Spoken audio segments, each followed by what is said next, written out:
The nation's chief addresses the United Nations. Hear what the Chamber CEO has to say about upcoming Baha Mar talks. And we've got the latest from the Donna Vasili murder trial. The Bahamas Tonight, the National Report Friday, starts now. Now in HD.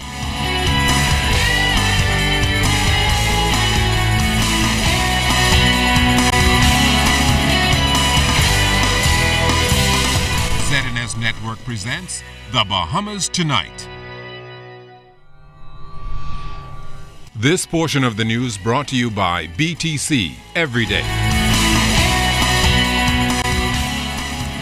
The nation's chief addressing the United Nations during an historic session. This is the Bahamas Tonight, the National Report. Good evening, everyone. I'm Altaviz Munnings. It's always good to see you. In what will go down as the most significant United Nations General Assembly, Prime Minister the Right Honorable Perry Christie challenged world leaders to make good on contributions to assist small island developing states. Mr. Christie, who was the 8th speaker at today's General Assembly, focused on achieving sustainable development goals, but he reminded world leaders that in doing so, critical issues and social ills must be fixed. Clint Watson leads us off tonight with this report from New York City. Eradicating poverty, eliminating substandard housing, infant mortality, improving gender equality and the rights of the disabled, as well as eliminating racism, crime, violence, and war are the main concerns of the Bahamas, says Prime Minister the Right Honorable Perry Christie as he addressed the 70th session of the United Nations General Assembly Friday afternoon. Mr. Christie says the Bahamian government is committed to the full implementation of the Sustainable Development Goals while building a stronger Bahamas. The Bahamas is fully aware that we are primarily responsible for our national development, a responsibility from which we have never shied from.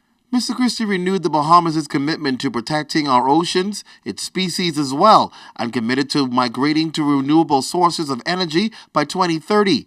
Also, he pledged a sustained effort at public education. We will need the assistance of the international community. The Bahamas, along with the rest of the Caribbean community, has long held that GDP per capita should not be the sole determinant for the question of the economic support that is given to our region, but that our vulnerability to economic and other exogenous shocks must also be taken into account. Indeed, a single large investor can, when it collapses, throw an entire country out of whack. And similarly, one hurricane can wipe out the gross domestic product of an entire country threefold. Pointing to global partnerships as a means of addressing the challenges of small island developing states, or SIDS, he encouraged the UN to leave no one behind. He says as the UN agrees to implement Sustainable Development Goals, there is also a general consensus that these goals will be seen in the national development plans of individual nations. My government has committed itself in the area of education to serve the needs of our population in all demographics, both able and disabled, young and old. We recognize the continued role of education in supporting efforts for economic growth and poverty eradication, as well as acting as a tool for socialization. And Prime Minister Christie concluded his speech with a message that has been passionate and dear to him, something he's been talking about wherever he goes around the world, and that is youth unemployment and, of course, the hopelessness that many young people are feeling and their involvement in crime and other social ills. He says to ignore this social ill, we do so at our peril. At the United Nations, Clint Watson, ZNS Network News. Despite efforts being made to get the multi-billion-dollar Baha Mar resort back on track, as we heard, the Bahamian Riviera still owes Bahamian contractors millions of dollars. That's a story we're going to tell you about later on our newscast. And any long delay could spell bad news for the future of those companies. That story tonight from C.S. Gadoli. Baha Mar reportedly owes over $70 million to more than 1,000 local contractors and subcontractors. Outgoing president for the Bahamian Contractors Association, Godfrey Forbes, say these numbers continue to pose a major concern for them. Here's a breakdown of those numbers. There is some 74 $0.8 million that is currently being owed to local contractors. And that basically have payments coming in from CCCA, or I should say sums for CCCA in the sum of some $58.2 million, and also a direct contract with Baha Mar of some $16.6 million. Forbes confirmed Thursday that 120 local companies are affected and fears those funds may never be recovered if they aren't paid soon. This, he says, could eventually lead to the closure of some local businesses, as this issue has far-reaching impact on all sectors of society and not just the construction industry. We have local investors who would have had desire to go ahead and invest into maybe leasing space and opening up shops inside the Baha Mar development, or I should say resort. They have already invested some $43 million, and right now those funds are basically at risk if this resort does not get, in a sense, back on track and open. Moving forward, though, Forbes stressed the need for the industry to be regulated, as it would provide protection for contractors in the country, no matter the size or scope of the project. For many years, we have been focusing much more on just contractors and trying to regulate the contractors in the country. That is just one aspect of the industry, because when we look at it, we have not just contractors, but we have architects, we have engineers, quantity surveyors, we have many of our suppliers, our vendors who basically supply goods and services to various projects. And when you find that there is no regulation in place, there always stands the opportunity for things to be taken advantage of, and at the end of the day, sometimes it could be chaotic. The outgoing president remains hopeful the headway being made this week, with China Construction America heading back to the Cable Beach site to conduct assessments, will not only lead to the payments of outstanding funds, but to the opening of the stalled $3.5 billion resort in the shortest time frame possible. C.S. Scatterly, ZNS Network News.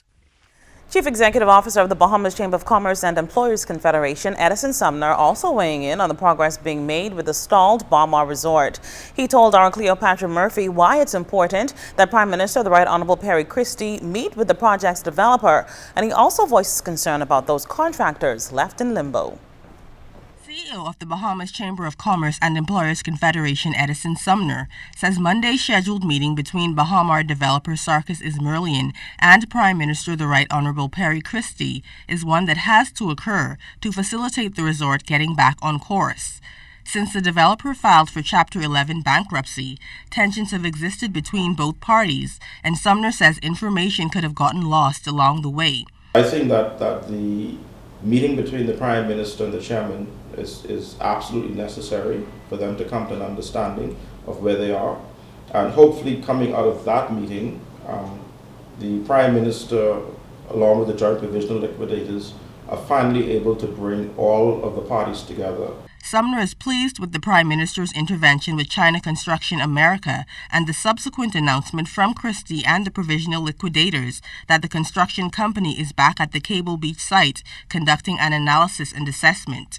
Prime Minister Christie says discussions with Chinese Exim Bank have also led to the Baha Mar financier agreeing to reverse the worker ratio to 70% Bahamian and 30% Chinese. While pleased with the progress, Sumner says he is concerned about the contractors owed money in the millions. We've got to satisfy those who have already completed work on the project, right? So those contractors and others must be satisfied even before we get more Bahamians employed on the project, because what we don't want to see happen is for other small contractors to get contracted to do work at Baha Mar, and they end up in the same situation where they're left holding the bag without getting properly compensated for the work that they've done. While Baha Mar appears to be getting back on course, Sumner says he hopes to see the resort open at the soonest possible date, but does not anticipate it will be opened by year's end. I know that there are a lot of other elements that has to go into this, right? Getting the hotel completed is one thing. They've got to ensure that they've got all the complement of staff back at work in time for this opening to happen. They've got to get their booking people back on board fully. They've got to get all the travel agents back on board. He says officials have the chamber's support as they seek to get the resort open, adding that the chamber has never wavered from its position that negotiation out of court was the best course of action to achieve that end. Cleopatra Murphy, ZNS Network News. Crossing over now to news from the courts, a judge is expected to make a decision soon on the Donna Vasili murder trial. Fern Carey tells us that the ruling will impact the outcome of the case moving forward. Senior Justice Stephen Isaac is expected to rule on Monday on whether or not accused murderer Donna Vasili will have to defend herself against allegations that she killed her husband back in March at their Old Fort Bay home in western New Providence. This after her attorney Elliot Lockhart QC and Maria DeSeal presented legal submissions Thursday before Senior Justice Stephen Isaacs. The submissions came after Crown prosecutors Neil Brathwaite and Gavin Gaskin closed their case Wednesday without calling the 4 remaining witnesses on the indictment. In a videotaped interview shown to jurors earlier, a detective was heard asking the 55-year-old Australian native, who was in custody at CDU headquarters at the time, if she killed her husband, Philip Vasili, because they had an argument over him being drunk and he had embarrassed her in front of her friends who were visiting from the U.S. Vasili vigorously denied the allegation, telling the detective that she and her husband had not argued. She also denied that she got a black-handled knife from the kitchen and fatally stabbed the deceased in the neck after they had an argument in the kitchen. She admitted, however, that she was upset and left the home before sunset to visit her daughter, who was in the same gated community. Vasili said she left her husband home alone. And when asked if there were video cameras in their Old Fort Bay home, Vasili said yes, but they are not working. She returns to court on Monday. Fern Carey, ZNS Network News. The Nurses Union lambasting the Minister of Public Service for reneging on officially signing an agreement to protect nurses in this country. The details coming up in the Bahamas Tonight. And good news for motorists here in New Providence, gas prices are down. You're watching the Bahamas Tonight, the National Report. Stay with us. This portion of the news is brought to you by the new Shell & Leder, designed for extra miles.